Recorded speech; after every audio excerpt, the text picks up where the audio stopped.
சாம்பாருக்கு, ரசத்துக்கு, காரக்குழம்பு தொட்டுக்கிற மாதிரி சேப்பக்கிழங்க வறுக்க போகிறோம். ஃபஸ்ட்டு வந்து சேப்பங்கிழங்கு ஆல்ரெடி நான் வேக வச்சு ஸ்லைசஸாக போட்டு வச்சுருக்கேன். இப்போ வந்து ஸ்டவ் பற்ற வச்சுக்கலாம்.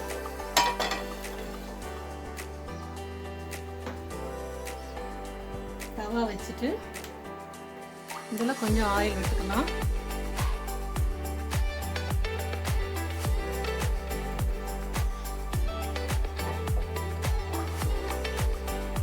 ஆயில் கொஞ்சம் சூடேறணும். எல்லா இடத்துல போடுற மாதிரி போட்டுக்கோங்க ஆயிலை.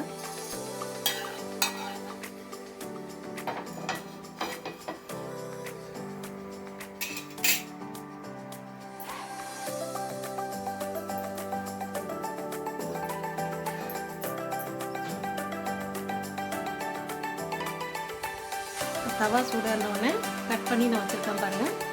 இந்த கிழங்கை வந்து ஒன்றா இதில் வந்து ப்ளேஸ் பண்ணிக்கலாம்.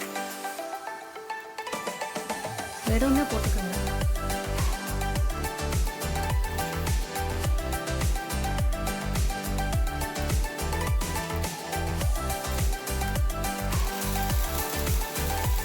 எல்லா பீஸும் போட்டுடலாம்.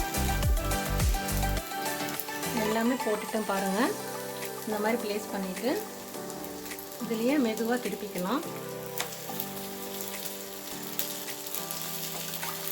தவாவில் வறுக்கும்போது சில டைம் வந்து குழஞ்சி வந்துடும். நம்ம நார்மல் கடாயில் சொல்கிறோம். தவாவில் போடும்போது ஒன்றுக்கு ஒன்று ஒட்டாமல் நல்லா நீட்டாக வரும்.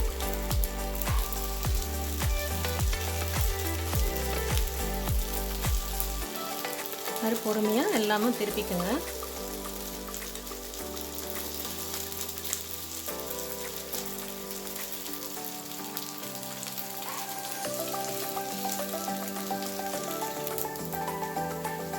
இப்போ பார்த்தீங்கன்னா எல்லாமே நான் திருப்பி போட்டிருக்கேன் ஒன் சைடு. இப்போ வந்து மஞ்சள் தூள் கொஞ்சம் போட்டுக்கலாம் இது மேலேயே.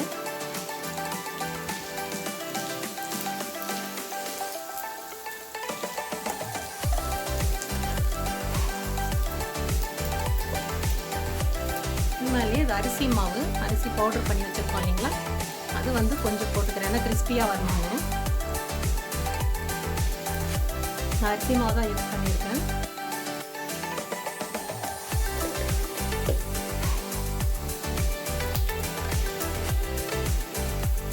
உப்பு வந்து தேவையான அளவுக்கு உப்பு மேலே போட்டுக்கிறேன்.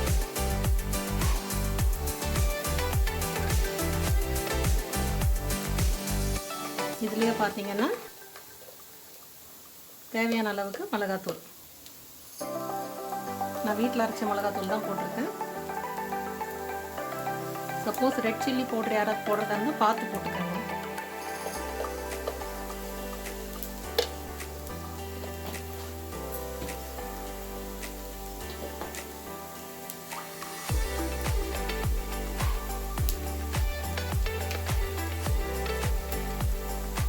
மிளகு சீரகம் பவுடரு 2 மிக்சியில் அரைச்சது. இது கொஞ்சம் உப்பு வைக்கலாம் மேலே. இப்போ ஸ்டவ் சிம்மில் வச்சுருங்க. இன்னொரு சைடு இப்போ திருப்பி போட்டுக்கிட்டே வரணும்.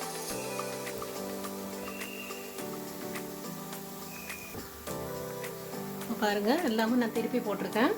கொஞ்சம் பொறுமையாக தான் திருப்பி போடணும் தவாவில் போடுறதுனால. சிம்மில் வச்சுட்டு வறுத்துக்கிட்டே வரலாம். நல்லா கிறிஸ்பியாக வரணும். அந்த மாதிரி வரும்போது நம்ம நிறுத்திக்கணும்.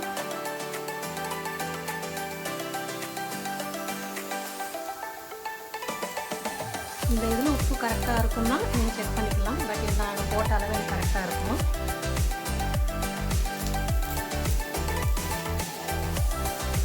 நல்லா முருகலை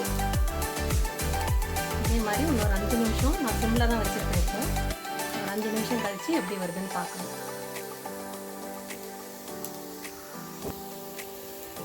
பாருங்கள் 2 பக்கமும் நான் ரோஸ்ட் பண்ணிக்கிட்டே இருக்கேன். ஒரு 5 மினிட்ஸாக வந்து திருப்பி திருப்பி போட்டுக்கிட்டே வரேன். நல்லா ரோஸ்ட் ஆகிருக்கு பாருங்கள். சவுண்டே உங்களுக்கு தெரியும். நம்ம சேப்பக்கிழங்கு நல்லா குக் ஆச்சுன்னா ஒரு சவுண்டு வரும். சுவையான ட்ரை பண்ணுங்கள்.